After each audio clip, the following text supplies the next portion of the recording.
ወወልድ ወመንፈስ ቅዱስ አሐዱ አምላክ አሜን። ስብሐት ለእግዚአብሔር ኪያነ ዘፈጠረ ከመ ናምልኮ። እንሰግድለት ዘንድ እናመልከው ዘንድ እንገዛለት ዘንድ እናመሰግነው ዘንድ የፈጠረን አምላካችን እግዚአብሔር የባህር ምስጋና ይግባው። ስብሐት ለማርያም እመ አምላክ እግዝእትነ ወመድኃኒትነ። መድኃኒታችን ለምትሆን መመኪያችን ለምትሆን ለእናታችን ለንጽሕት ቅድስት ድንግል ማርያምም የጸጋ ምስጋና ለእርሷ ይሁን። ስብሐት ለመስቀለ ክርስቶስ ዕፀ መድኃኒት ኃይልነ ወፀወንነ። ኃይላችን አምባችን መጠጊያችን ጋሻችን ለሚሆን በቀራንዮ የተተከለ መድኃኒት ለሚባል ለክርስቶስ የእንጨት መስቀልም የጸጋ ምስጋና ለእርሱ ይሁን።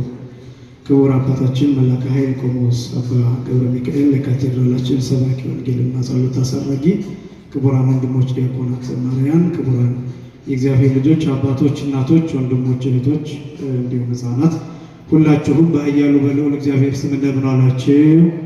እንደምን አመሻችሁ? እንደምን ሰነበታችሁ? አምላካችን እግዚአብሔር በዚህ ዕለት በዚህ ቅዱስ ስፍራ እንድንገኝ ስለፈቀደልን ስሙ ለዘለዓለም የከበረና የተመሰገነ ይሁን። የሊቃውንት አምላክ የምስጢር ባለቤት የቅዱሳን ፈጣሪ የአባቶቻችን አምላክ እግዚአብሔር በመካከላችን ተገኝቶ ምስጢርን ጥበብን እንዲገልጽልን የእርሱ ቅዱስ ፈቃድ ይሆንልን። ሳምንት ዕለት ብላቴናው በዚያች ሰዓት ተፈወሰ ከሚለው ጀምሮ ተመልክተናል።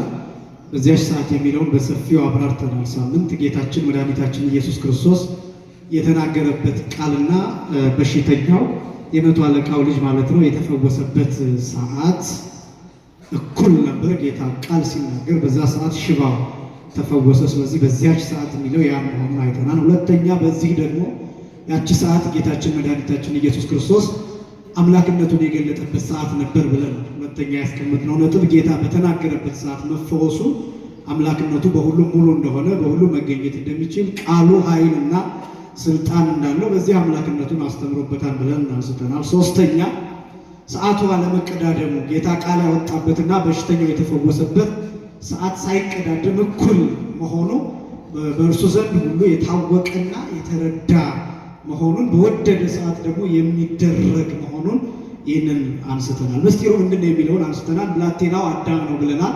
አዳምና ልጆቹ የልጅ ልጆቹ አጠቃላይ የሰው ልጅ በሙሉ ሽባ የሆነበትን ዘመን የምናስታውስበት ነው። በኃጢአት በበደል በመርገም ልጅነት በማጣት ሽባ የነበረበት ዘመን ነው። ስለዚህ ሽባው ደግሞ የተፈወሰው የሰው ልጅ የተፈወሰው ጌታ ቃል ሲናገር ነው።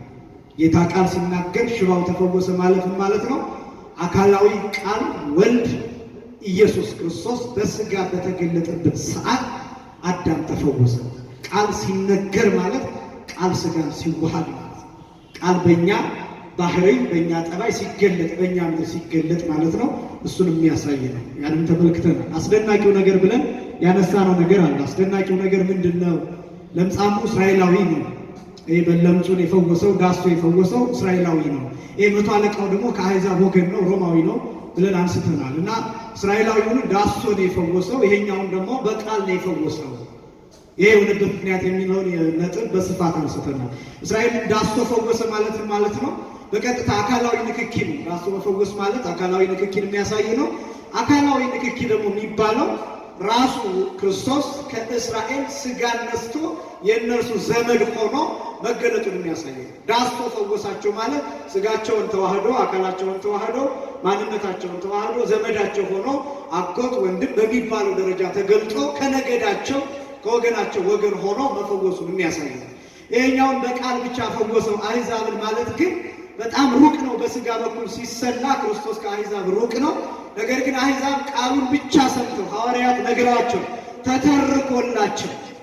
ተተርኮላቸው ወደዚህ ምድር መጥቶ ክርስቶስ አስተምሮ አድኖናል ተብሎ ተነግሯቸው ቃል ብቻ በዓይናቸው ሳያዩ በጆሯቸው ሰምተው ነገር ግን በእምነት አግኝተውት ነክተውት መዳናቸውን የሚያሳይ ነው። ይህንን በሰፊው አንስተናል። ክፍል 3 የጴጥሮስ አማት የሚለውን ሳምንት አንስተናል። የጴጥሮስ አማት በሚለው ሐረግ መግለጥ የፈለገው ለምንድን ነው ወንጌላዊ የሚለውን ሀሳብ አንስተናል። የጴጥሮስ አማት ብሎ መግለጥ የፈለገበት ምክንያት ዋናው ነጥብ ብለናል። ጴጥሮስ አግብቶ እንደነበረ ማሳየት ነው። ዋናው ጴጥሮስ ባለትዳር እንደነበረ ማሳየት ነው። ባለትዳር የነበረው ጴጥሮስ ትዳሩን ትቶ ጌታን እንደተከተለ ማሳየት ነው ወንጌላዊ የፈለገው። ስለዚህ የጴጥሮስ አማት በሚለው ሐረግ በኩል ስሟን ሳይጠቅስ መናገር የፈለገው ወንጌላዊ ለዚህ ነው ብለን እሱን አንስተናል። ኢየሱስም ወደ ጴጥሮስ ቤት ገብቶ አማቱን በንዳድ ታማ ተኝታ አያት። እጇንም ዳሰሰ፣ ንዳዱን ለቀቃት፣ ተነስታም አገለገለቻቸው። የማቴዎስ ወንጌል ምዕራፍ 8 ቁጥር 14፣ 15 እና 16 ላይ ታገኙታላችሁ ማለት ነው። ስለዚህ ይሄ ጴጥሮስ አማት የሚለው ቃል ጴጥሮስ አግብቶ የነበረ መሆኑን አንስተናል። የጴጥሮስን ታሪክ በጥቂቱ ሳምንት ተመልክተናል። ትዳር ውስጥ የገባበትን ከዛ ደግሞ ትዳሩን ትቶ መከተሉን ደግሞ የማቴዎስ ወንጌል ምዕራፍ 19 ቁጥር 27 ላይ ሁሉን ትተን ተከትለናልና ምን ተእከል ረክብ ምናገኘው ምንድን ነው ብሎ ጠይቋል ጴጥሮስ። እና ጌታችን መድኃኒታችን ኢየሱስ ክርስቶስም ስለ እኔ ሚስቱን የተወ ወንድሙን የተወ እህቱን አባቱን 100 እጥፍ ያገኛል፣ የዘላለም ሕይወትን ያገኛል ብሎ ጌታችን መድኃኒታችን ኢየሱስ ክርስቶስ መልሶለታል። ወደ ጴጥሮስ አማት ቤት የገባው ለምንድን ነው? ጌታ ለመፈወስ ብቻ አይደለም። ዓላማው ለመፈወስ ብቻ ሳይሆን ወደ ጴጥሮስ ቤት የገባበት ዋና ምክንያት እነ ሐዋርያትን ጴጥሮስን ዘመድ ለማለት የቅርበት ስሜትን ለማሳየት ሳምንት በምሳሌ ገልጫለሁ። የሆነ ታዋቂ ሰው ወደ ሰርጋችን ቢመጣ የሆነ ችግር አጋጥሞን በዛ ቢገኝልን የሆነ ድግስ አድርገን ፕሮግራም አድርገን በዛ ቦታ ቢገኝልን ደስ ይለናል። ልክ ጌታችንን እንዲያ ታዋቂ በሆነበት ሰዓት ብዙ ሕዝብ በሚከተለው ሰዓት ወደ ጴጥሮስ አማት ቤት መግባቱ ሐዋርያት ይወደናል ማለት ነው የሚል ስሜት እንዲያድርባቸው ወደ ጴጥሮስ አማት ቤት የገባው ለዚህ ነው ብለናል። ሁለተኛ የሐዋርያት እምነታቸው እንዲጸና ፍቅራቸው እንዲበረታ ብለን አንስተናል። እምነታቸው እንዲጸና ማለት ነው ስንታመን የሚጠይቀን ከሆነ ዘመዶቻችን የሚጠይቅልን ከሆነ እኛንን ፈጽሞ አይተወንም አይከዳንም ማለት ነው የሚል እምነት እንዲያድርባቸው እንዲወዱትም ጭምር ወደ ጴጥሮስ አማት ቤት የገባው ለዚህ ነው ብለናል። ሶስተኛ ትሕትናን ለማስተማር ዝቅታን ለማስተማር ይሄ የድሃ ቤት ነው ሳይል ገሌ ቤት አልሄድም ሳይል ራሱን ከፍ ሳያደርግ ጌታችን መድኃኒታችን ኢየሱስ ክርስቶስ በገባበት ቤት ሁሉ አስተምሮ መውጣቱ ተአምራት አድርጎ መውጣቱ የሚያሳይ ነው። ይህንም ግዕዝ በግዕዝ ወንጌል እንዲህ ብሎታል። ወገቢሮት ውስጥ ዘንተ ያክብሮሙ ይህንን ያደረገው ያከብራቸው ዘንድ ነው። ወያጽንዕ ተስፋሆሙ ተስፋቸውን ያበረታ ዘንድ ነው። ወይምሃሮሙ ትሕትናንም ያስተምራቸው ዘንድ ነው ይልና ወያለብወነ ከመ ንኪር ትዕቢተ ወልዕልና ይል ከፍታንና ትዕቢትን ትተን እሱን ረግጠን በትሁት ስብዕና እንድንኖር ያስተምረን ዘንድ ነው። አትናቁ ነው ሀሳቡ። ሰዎችን በትምህርት ደረጃቸው፣ ሰዎችን በመልካቸው፣ ሰዎችን በሀብት ደረጃቸው፣ ሰዎችን በበሽታቸው፣ ሰዎችን በጾታቸው፣ ሰዎችን በብሔራቸው፣ ሰዎችን በቋንቋቸው በዚህ ዝቅ ማድረግ ተገቢ እንዳልሆነ የሚያሳይ ትምህርት ነው። ስለዚህ ክርስቶስ ትሕትናን አስተምሮበታል። ወደ ጴጥሮስ አማት ቤት መግባቱ እንደገባ እጇን ዳሰሰ ብለናል። ለምንድን ነው እጇን የዳሰሰ የሚሉትም በጣም ሰፊ ነጥቦችን አይተናል። ሰው ሰላም ሲል የመጀመሪያው እጅን መስጠት ነው። ሰላምታ በእጅ ይገለጣልና ክርስቶስም ወደ ጴጥሮስ አማት ቤት እንደገባ እጁን ሰጣት። ስለዚህ ይሄ የሚያሳየው ሰላምን የምሰጠው እኔ ነኝ ብሎ ጌታችን መድኃኒታችን ኢየሱስ ክርስቶስ ሰላምን እየሰበከ መሆኑን የሚያሳይ ነው ብለናል።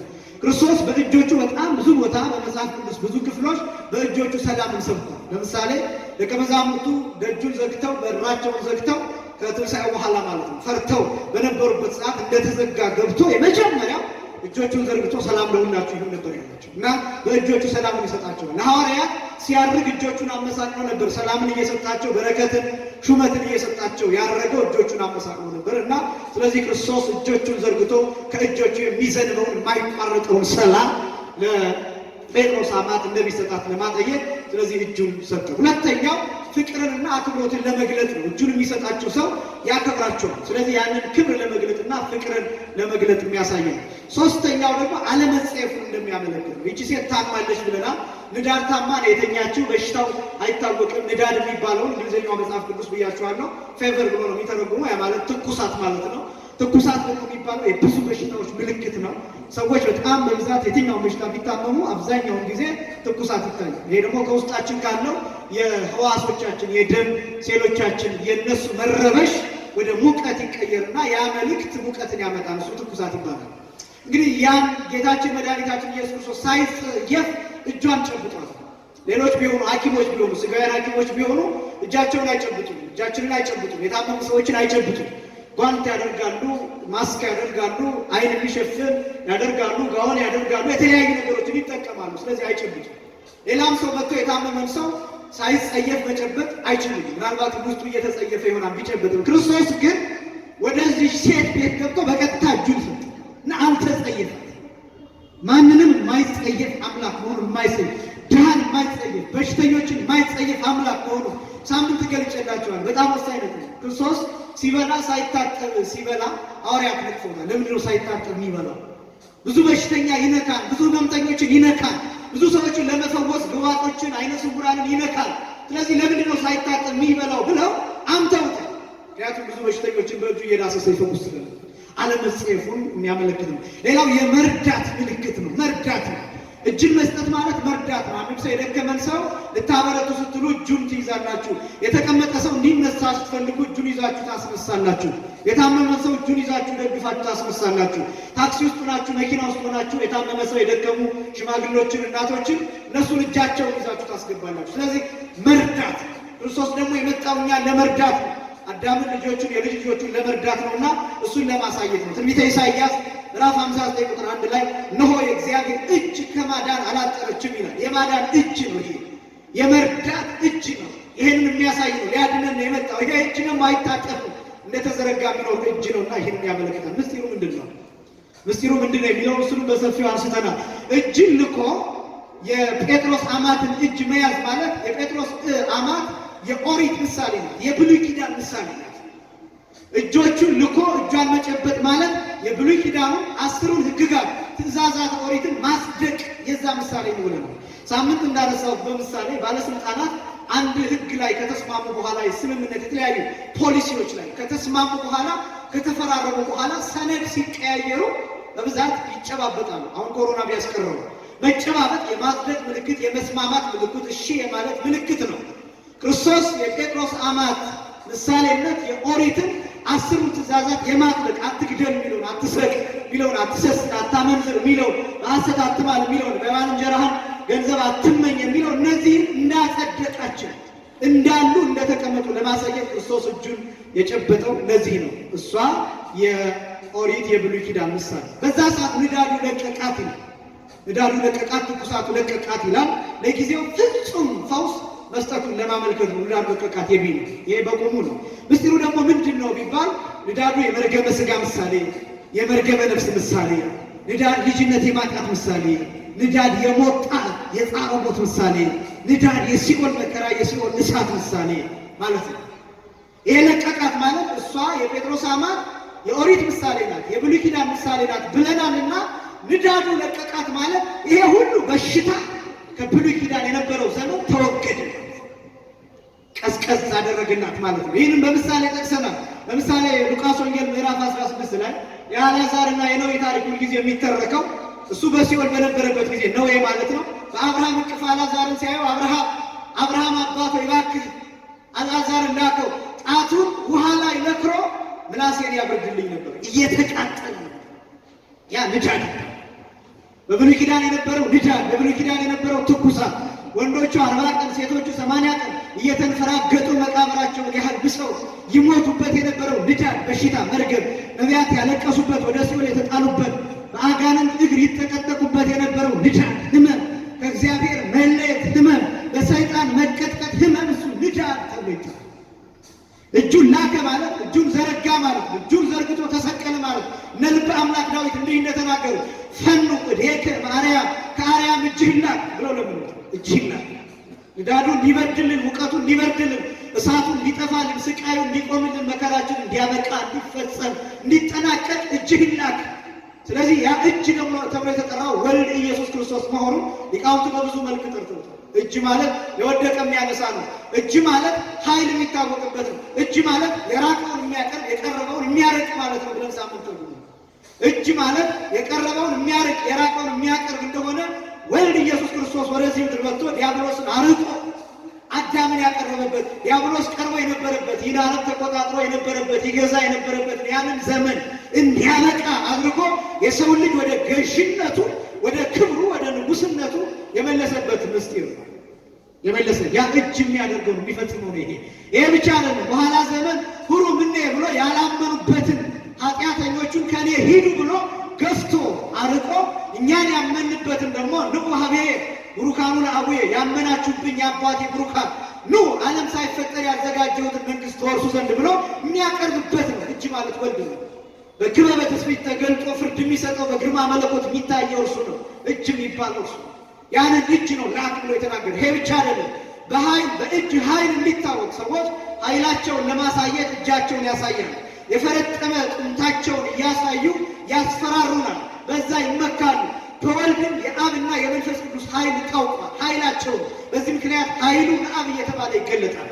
እደ መዝራዕት አብ ከወይኖ እንከ ብሎ በትምህርተ ኅቡዓት ጌታ እንዳስተማረው ይህ ሥጋ እንግዲህ የአብ ቀኝ ክንድ ሆኖ ይኖራል ይላል። እሱ ክንድ ስላለን ይሄ ክንድ ያደቃል። ይሄ ክንድ ዲያብሎስን ይመታዋል። ይሄ ክንድ ዲያብሎስን ያደቀዋል፣ ይቀጠቅጠዋል፣ ያስፈራዋል። ወደ ነበረበት ቦታ ወደ ሲኦል ወደ ገሃነም ይወረውረዋል።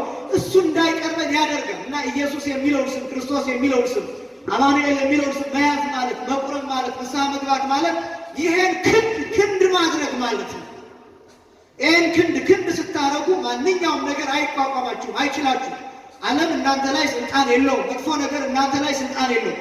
በሽታ እናንተ ላይ ስልጣን የለውም። ይሄ የሚወራው ነገር 666 የሚባለው ነገር በሙሉ እናንተ ላይ ስልጣን የለውም። ይሄን ክንድ እስከያዛችሁ ድረስ የምትመቱት እናንተ ናችሁ፣ የምታደቁት እናንተ ናችሁ። እናንተ አትፈሩ፣ እሱ ነው የሚፈራው። እናንተ አትሸሹ፣ እሱ ነው የሚሸሽው። ስለዚህ ይሄ ክንድ በዚህ ኃይል ይገለጣል። ይሄ ብቻ አይደለም፣ የወደቀውን ያነሳል። እጅ የወደቀውን ያነሳል፣ ክንድ የወደቀውን ያነሳል። የወደቀውን አዳምን አንስቷል። ተኝታ የነበረችውን የጴጥሮስን አማት ማንሳቱ የወደቀችን ነፍስ በንስሐ የሚመልስ ጌታ መሆኑን የሚያሳያል። በንስሐ ይመልሳል። ጻድቅ 7 ጊዜ ይወድቃል 7 ጊዜ ይነሳል ተብሎ እንደሚገለጥ ከወደቅንበት ቦታ ካህናቱን እጅ አድርጎ መምህራንን እጅ አድርጎ ቃሉን እጅ አድርጎ ይልካል። ስለዚህ ከወደቅንበት ከዘቀጥንበት ቦታ ብድግ ያደርጋል። እንደዛ እያደረገ እያሸነፍን ነው እዚህ የደረስነው እና ስለዚህ እጅ ተብሎ የሚገለጠው ለዚህ ነው። በሌላ መልኩ ንዳዱ ለቀቃት ማለት ስም ማጤስ፣ ደም ማፍሰስ ቀረ። ይሄ ብሉይ ኪዳን መስዋዕት ወይፈን ማረድ፣ በግ ማረድ፣ ፍየል ማረድ እሱ ቀረ። ሞራ የሚባለው ወይ ስም የሚባለው እሱን አውጥቶ በእሳት እያቃጠሉ የእግዚአብሔርን ይቅርታ መለመን ቀረ ማለት። እግዚአብሔራውን የሚለመነው በብር አይደለም። እግዚአብሔራውን የሚለመነው በላም ደም በፍየል ደም አይደለም። እግዚአብሔር የሚለመነው አሁን ባዶአችንን ኪሳችን እንኳን ምንም ሳይኖር መተን እግዚአብሔርን መለመን እንችላለን። አቅም ካለ የጥቁም ራቀ ከቅድመ ነቢየ እግዚአብሔር በእግዚአብሔር ነቢይ ፊት ራቁትን አትቁም እንደተባለ አቅም ካለን መላ ይዘን ልንመጣ እንችላለን። አቅም ከሌለን ግን አንገደድም። ባዶአችንን በእግዚአብሔር ፊት ልንቆም እንችላለን። ያለንን ለብሰን የተቀደደን ቢሆን ቡትቱም ቢሆን አሮጌም ቢሆን የበሰበሰም ቢሆን ያለንን በውሃ አጥበን ለብሰን በእግዚአብሔር ፊት መቁረብ እንችላለን። የግድ ነጭ መልበስ አይደለም። የግድ የሚያምር ልብስ መልበስ አይደለም። ማንም ሰው ከሌለው የኔ ቢጤው ከሌለው ነጭ ልብስ ሳይኖረኝ ብሎ አለመቁረብ አይደለም የሚጠበቅበት። ባለው ያንኑ በውሃ አጥቦ ንጹህ አድርጎ እንዳይሸጥ አድርጎ የተቀደደ ልብስ ቡትቱ ለብሶ መቁረብ ይችላል። ከመቁረብ ጋር የሚገናኝ አይደለም። ነጭ ልብስ ምሳሌነት አለው። በእርግጥ ከተገኘ ጥሩ ነው፣ መልካም ነው። ለስጋው ደግሞ ክብር ሲባል ያለንን ነገር ሁሉ ብናደርግ አቅማችንን ሁሉ ብንጠቀም መልካም ነው። ነገር ግን ግዴታ አይደለም። የሌለው ሰው አይቆርም ስለማይባል። ስለዚህ እሱ ነው በሐዲስ ኪዳን ያለው ይሄ የጌታ ደም የክርስቶስ ስጋና ደም መስቀል ላይ ቀራንዮ ላይ ቤተ መቅደስ ላይ ይፈተታል፣ ይሰጣል። ስለዚህ እሱን ቀርቦ መቀበል ብቻ ነው፣ ንስሐ መግባት ብቻ ነው እና ስም ማጤስ፣ ደም ማፍሰስ የቀረ መሆኑ ተመልክተናል። እንዲያውም ሳምንት አንስቼላችኋለሁ። ይህም ወሳኝ ነጥብ ስለሆነ ነው። 40 ክንድ ባለበት ከቤተ ክርስቲያኑ ህንፃ 40 ክንድ ባለበት ቦታ በዛ ክልል ውስጥ የማንም ደም አይፈስም። የሰውም ይሁን የላም የጊደር የፍየል የበግ ክልክል ደም እንዲፈስበት አይደለም። ደም የሚፈሰው ማንኛውም ሴትም ትሁን ወንድ 40 ክንድ እንዲርቅ በዛ ሁለት 40 ክንድ እንዲርቅ ይደረጋል። እዚህ ቦታ መፍሰስ ያለበት የክርስቶስ ደም ብቻ ስለሆነ አምላክነት ያለው ደም፣ የሩቅ ብእሲ ደም፣ የተራ ሰው ደም፣ የእንስሳት ደም ሊፈስበት ስለማይገባ አንድ ጊዜ ለስርየተ ኃጢአት የፈሰሰው ለሐዲሱ ኪዳን የተሰጠው የክርስቶስ ደም እሱ ነው እዚህ መፍሰስ ያለበት። ስለዚህ ያቀረ ስም ማጤስ፣ ደም ማፍሰስ የሚባለው ነገር እሱ መቅረቱን ያሳያል። አስገራሚው ተነስታ አገለገለቻቸው የሚለው ይህቺ ሴት ታማ ነበር። ድካም ሳይኖርባት ፍጹም ጤነኛ ሆና ተነስታ ወዲያ ወዲህ እያለች ሽር ሽር እያለች ማስተናገዱ አስገራሚ። ይህ የሚያሳየው ፍጹም መዳኗን የሚያጠይቅ ነው። ሰዎች እንኳን ታመው ይቅርና ተኝተው እንኳን ሲነሱ ሰውነታቸው ይደክማል። ከብዙ እንቅስቃሴ በኋላ ከብዙ መንጠራራት በኋላ ወይ ከምግብ በኋላ ከዛ በኋላ ነው እየበረቱ የሚመጡት። ይህቺ ሴት ግን እጇን በያዛት ቅጽበት ተነስታ አገለገለች። ይህ የሚያሳየው ክርስቶስ ሲፈውስ ማዳን ብቻ ሳይሆን ኃይል እንደሚሰጥም ጭምር ያሳያል። ኃይል ይሰጣል፣ አቅም ይሰጣል። ያንን ሰጥቶ የሚፈውስ መሆኑን የሚያሳይ ያለ ድካም የሚፈውስ መሆኑን የሚያሳይ ነው። ምስጢሩ ደግሞ ኦሪት ለሐዲስ ኪዳን ጥላ ሆና አይኖርም። ጥላ ሁል ጊዜ የተኛ ነው ብያችኋለሁ ሳምንት ዕለት። እናንተ ትቆማላችሁ፣ ጥላችሁ ግን መሬት ላይ የተጋደመ ነው፣ የተኛ ነው። ይህች ሴት ተኝታ ነበር። ተኝታ በነበረችበት ዘመን ጥላ ናት፣ ኦሪት ናት፣ ብሉይ ኪዳን ናት። መነሳቷ ግን ክርስቶስ እጁን ሰጥቷት ስትነሳ ግን አካል የሆነው የክርስቶስ ምሳሌ፣ አካል የሆነው የሐዲስ ኪዳን ምሳሌ ዕለት ዕለት እስቲ የሚሰዋው የክርስቶስ መስዋዕትነትን የሚያሳይ ነው። እሱም ሐዋርያው ቅዱስ ጳውሎስ የጠቀሰውን ቆላስይስ ምዕራፍ 2 ቁጥር 16 እና 17 ላይ ያለውን ቃል አንስተን አይተናል። ኦሪት በወንጌል መተካቷን ያሳይ፣ እጇን ይዞ አስነሳት፣ ወንጌልን ሰራ ማለት ነው። በብሉይ ኪዳን በሌላ ሐዲስ ኪዳን መተካቱን የሚያሳይ ነው። እነዛ 10 ትእዛዛት እንዳሉ ነው ይህንን የሚያመለክት ነው። ተነስታ አገለገለቻቸው የሚል ነው። ይሄ ሳምንት የተመለከትነው ነው። ለመከለስ ያህል ነው ላልመጣችሁም ሰዎች ክፍል 4 ከዛሬ ጀምሮ የምንመለከተው ነው ማለት ነው። አነበዋለሁ። የማቴዎስ ወንጌል ምዕራፍ 8 ቁጥር 16 እና 17 በመሸም ጊዜ አጋንንት ያደረባቸውን ብዙዎችን ወደ እርሱ አመጡ። በነቢዩ በኢሳይያስ እርሱ ድካማችንን ተቀበለ ደዌያችንንም ተሸከመ የተባለው ይፈጸም ዘንድ መናፍስትን በቃሉ አወጣ፣ የታመሙትንም ሁሉ ፈወሰ። የማቴዎስ ወንጌል ምዕራፍ 8 ቁጥር 16 እና 17። አሁን እዚህ ላይ የጽሑፉን ይዘት በደንብ ወጣቶቹ እንድትመለከቱት በመሸም ጊዜ ብሎ ነው የሚጀምረው። በመሸም ጊዜ በጣም ወሳኝ ነገር አለ። በወንጌል የጊዜ መዝገብ ስትመለከቱ፣ የጊዜ አዘጋገብ ስትመለከቱ ለምንድን ነው ጠዋት የሚለውን ለምን ይጠቀማል? ማታ የሚለውን ከሰዓት የሚለውን ቀትር የሚለውን ለምን ይጠቀማል? ማታ የሚለውን ሌሊት የሚለውን ለምን ይጠቀማል? በጣም በጣም በጣም ትኩረት ይደረጋል። የጌታችን የመድኃኒታችን የኢየሱስ ክርስቶስ ስራ ልበ አምላክ ዳዊት እንደተናገረው ጊዜ ገቢር ለእግዚአብሔር የሚለው አለ። ስራ የሚሰራበት ጊዜ ነው። ያን ጊዜ ለምን ይመርጠዋል? ያ ጊዜ ደግሞ በብሉይ ኪዳን ምን ትርጉም አለ? ወደፊትስ ለእኛስ የሚነግረን ነገር ምን አለ የሚለውን ሀሳብ ያሳያል። እና በመሸ ጊዜ የሚለው ከ11 ሰዓት ጀምሮ ያለውን ወደዛ ያለውን ሰርክ ተብሎ ይጠራል። በግዕዝ ቋንቋ ሰርክ የሚባለው ምሽት ማለት። ለምሳሌ ይሄ ሰዓት ራሱ ምሽት ይባላል።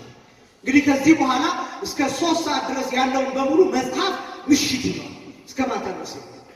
እና በመሸ ጊዜ ብሎ የጌታችን የመድኃኒታችን የኢየሱስ ክርስቶስን ታሪክ በመሸ ጊዜ ብሎ ይገልጣል። እና በጣም በደንብ ትኩረት እንድታረጉበት የፈለግኩት አንደኛ አጋንንት ያደረባቸው ብዙዎች ወደ እርሱ አመጡኝ እና ነቢዩ ኢሳይያስ የተናገረውን ቃል ጠቅሶ መናፍስትን በቃሉ አወጣ ይልና የታመሙትን ሁሉ ፈወሰ ይላል።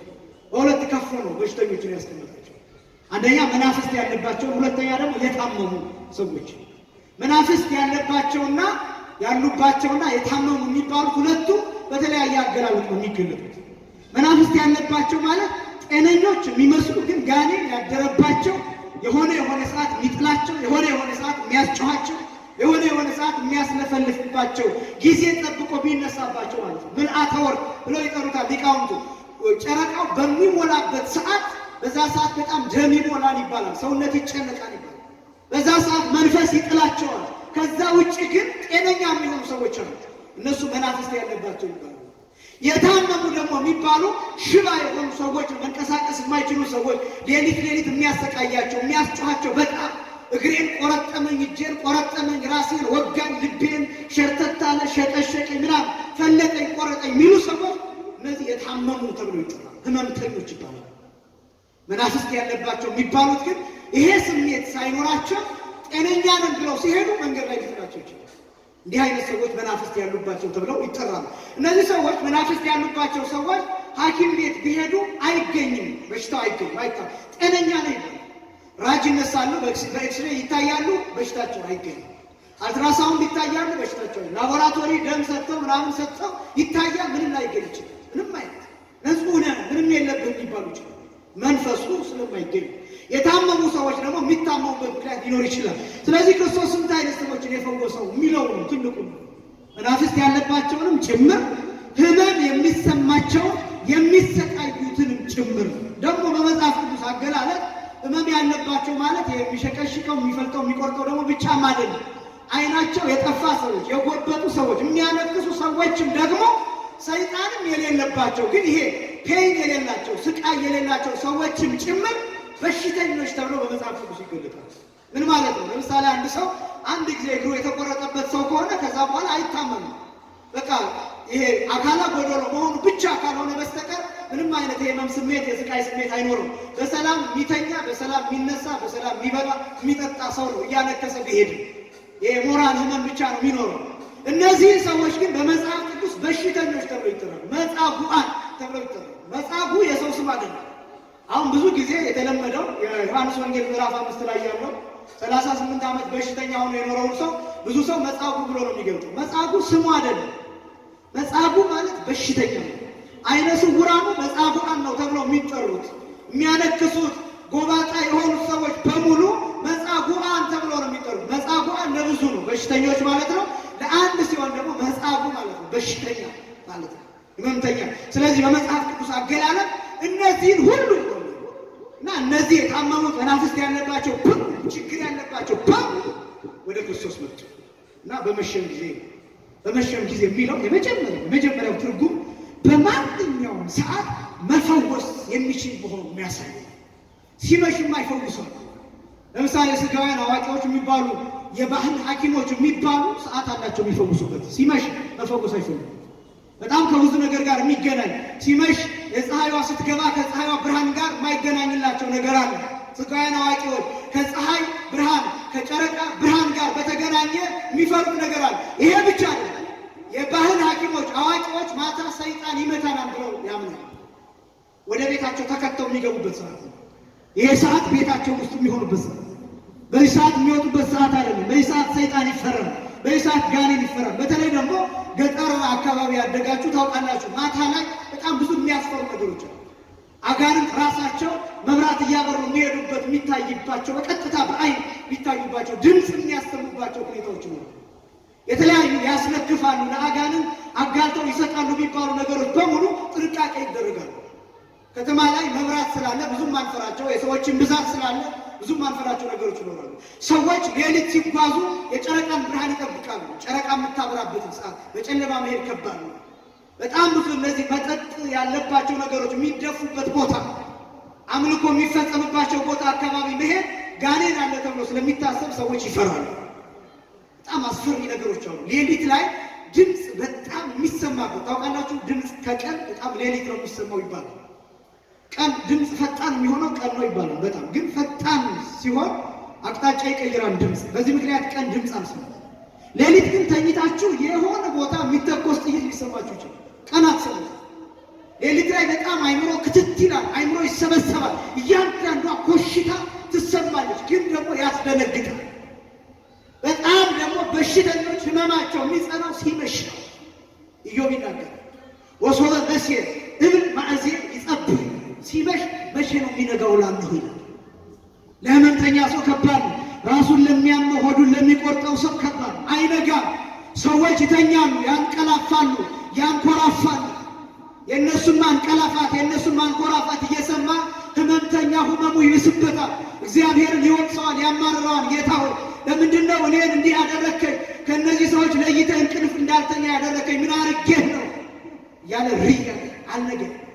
እንደውም አንዳንድ ጊዜ አስተውላችሁ ከሆነ ሌሊት ላይ ያመመን ህመም ጠዋት ሲነጋ የሚጠፋበት ጊዜ ነው። ሌሊት ላይ በጣም ታሞ ያድርና ጠዋት ላይ ግን ከሰው ሲደበለቅ ህመሙ የሚባል ነገር ይጠፋል። እና የሰውዬ ዋሽቶ እንደ ሌሊት አሞኛል ሲል የነበሩ እስከ ማለት ነው። እና ሌሊት ይዟቸው የሚመጣው በጣም ብዙ ነገሮች አሉ። ሲመሽ በጣም ብዙ ሰው አጋንንትን ይጠራል። ለምሳሌ በጣም ብዙ ሰዎች ሲመሽ ድራፍት ትዝ ይላቸዋል፣ ቢራ ትዝ ይላቸዋል። ሲመሽ ዘፈን ትዝ የሚላቸው ሰዎች፣ ሲመሽ ዝሙት ትዝ የሚላቸው ሰዎች አሉ። ሲመሽ ክለብ ሄደው መጨፈር የሚፈልጉ ሰዎች አሉ። ሲመሽ ተቃራኒ ጾታ ትዝ የሚላቸው፣ ዘፈን ትዝ የሚላቸው፣ መቆዘም ትዝ የሚላቸው፣ ዓለማዊ እንጉርጉሮ ትዝ የሚላቸው ሰዎች አሉ። ሲመሽ ወደ ቤታቸው መግባት የማይፈልጉ፣ ሲመሽ ጠጥተው ሰክረው መግባት የሚፈልጉ ሰዎች አሉ። በጣም መጥፎ ነው እሱ። ሲመሽ ብዙ የምንፈልጋቸው ነገሮች እንደ ስጋ የሚያስፈልጉ ነገሮች አሉ። የእግዚአብሔር ሰዎች ደግሞ ስትሆኑ ሲመሽ የእግዚአብሔር ቃል ይናፍቃችሁ። ሲመሽ ቤተክርስቲያን፣ ሲመሽ በእግዚአብሔር ቦታ መገኘት፣ ሲመሽ መጸለይ፣ ሲመሽ መለመን። አምላካችሁ ላይ ሌሊቱን በሰላም አሳድረን የሚለውን ልመና መለመን። ለምን? ሌሊት ከባድ፣ ሌሊት የሞት ምሳሌ፣ ሌሊት ከባድ የሞት ምሳሌ፣ ሌሊት የሲኦል ምሳሌ፣ ሌሊት የገሃነመ እሳት ምሳሌ፣ ሌሊት የብሉይ ኪዳን ምሳሌ ነው። ጨለማ የፍዳ ምሳሌ፣ ጨለማ የዕዳ እና ያስጨንቃል፣ ያስጨንቃል። አንዳንድ ሰው እንደተኛ ላይነቃም ይችላል። እግዚአብሔር ከድንገተኛ ሞት ሁላችንን የሚጠብቅ። እንደተኙ የሚሞቱ ሰዎች አሉ። ጠዋት ላይ ሲቀሰቀሱ የማይኖሩ ሰዎች አሉ እና ከባድ ነው። ሌሊት ከባድ ነው። ቀን ሰው ያየናል፣ ሌሊት ግን ሰው አያየንም። ሌሊት ሁልጊዜ ግላዊነት በጣም የሚታይበት ሰዓት ቢኖር ከ24 ሰዓት ውስጥ የሌሊት ሰዓት ነው። አስተውላችሁ ሰዎች ሌሊት ላይ ግላዊ ናቸው። ለምንድን ነው ግላዊ የሚሆኑ? የራሳቸውን እንቅልፍ እንደ ሞት የሚያጣጥሙበት ሰዓት ነው። እናንተን ዘወር ብሏል። እናንተ አይናችሁን አፍጣችሁ ጣራ እየቆጠራችሁ ብታድሩ እናንተ አጠገብ ያለው ሰው ተኝቷል። ሚስት በዛ ሰዓት የምተኛበት ሰዓት ነው። ባል በዛ ሰዓት የሚተኛበት ስለ እንቅልፉ የሚያስብበት ሰዓት ነው። ማንንም በዛ ሰዓት አይጠብቅም።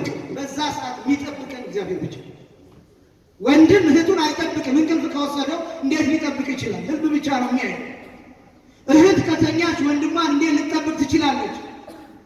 ስለዚህ ሌሊት ማለት የምንወዳቸው ሰዎች እኛን የማይጠብቁበት ሰዓት ነው። አጠገባችን እኮ ሊሆኑ ይችላሉ፣ ግን ተኝተው። እግዚአብሔር ግን አይተኛም። በዛ ሰዓት ማይተኛ ማያንቀላፋ አምላክ ጥበቃውን በምስጢር የሚገልጽበት ሰዓት ነው እና ያ ሰዓት ከባድ ነው እና ሲመሽ እነዚህ ሰዎች ይጨነቃሉ። በነገራችን ላይ እነዚህ በሽተኞች በቤተ ሳይዳ የነበሩ በሽተኞች ናቸው። ቤተ ሳይዳ ማለት ቅድም እንደነገርኳችሁ መጻጉዕ የነበረበት የ38 ዓመት ታሞ የነበረበት ሰው የነበረበት የጸበል ቦታ ነው። በጣም ብዙ በሽተኞች የሚገኙበት ቦታ። ለምሳሌ ጻድቃኔ ብትሄዱ፣ በሀገራችን ወደ እንጦጦ ብትሄዱ፣ ወደ ተለያዩ ወደ ደብረ ሊባኖስ ብትሄዱ፣ ጸበል ያለባቸው ቦታዎች ብትሄዱ በጣም ብዙ ህመምተኛ ትመለከታላችሁ። በምድረ እስራኤል ያ ቦታ ያ ስፍራ ብዙ በሽተኞች ብዙ ህመምተኞች የሚገኙበት ቦታ ነው። ጌታ አውቆ ነው ወደዚህ ስፍራ ሄደ የእነዚህን ሰዎች ችግር ለመፍታት ነው። በጣም ደግሞ የሚገርመው መሄድ ብቻ ሳይሆን እነዚህን ሰዎች ያገኛቸው ሲመሽ፣ ከመሸ በኋላ እነዚህ ሰዎች ጠያቂ የላቸው የሆነ ቦታ ወድቀው የሚያድሩ ሰዎች ናቸው። አዝነውላቸው ነው የደረሰላቸው እና ሲመሽ የሚለው እንደ ቀላል እንዳትመለከቱት ነው። በማንኛውም ሰዓት መፈወስ የሚችል መሆኑን ለማጣኝ። ሁለተኛ ሲመሽ የሚለው ደከመኝ ሳይል የሚፈውስ ነው። በጣም አስገራሚ ነው ይሄ። ጌታ ደከመኝ። ሲመሽ ሰው ማረፍ ይፈልጋል። ሲመሽ ሰው ወደ ማደሪያው መግባት ይፈልጋል። ሲመሽ ስራ ስለምትውሉ በጣም ይደክማቸዋል። መቼ ቤት እንገባለን፣ መቼ እናርፋለን የሚለው ስሜት ብቻ ነው የሚመጣ። ጌታችን ግን በመሸ ሰዓት ገና ስራ አለበት።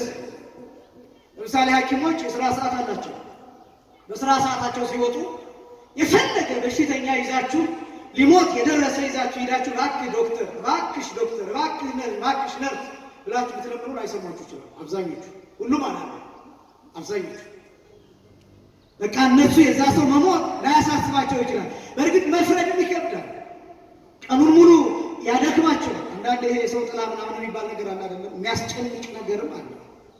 የሚያዩት ነገር አይኖራቸውን ያዝላቸዋል። በዛ መልኩ ማየት ይቻላል። ነገር ግን ደግሞ አንዳንዶች ጭራሽ ደንታ የሌላቸው የሻይ ሰዓት ብለው ስንት ሰዓት እንደሚቆዩ ታውቃላችሁ?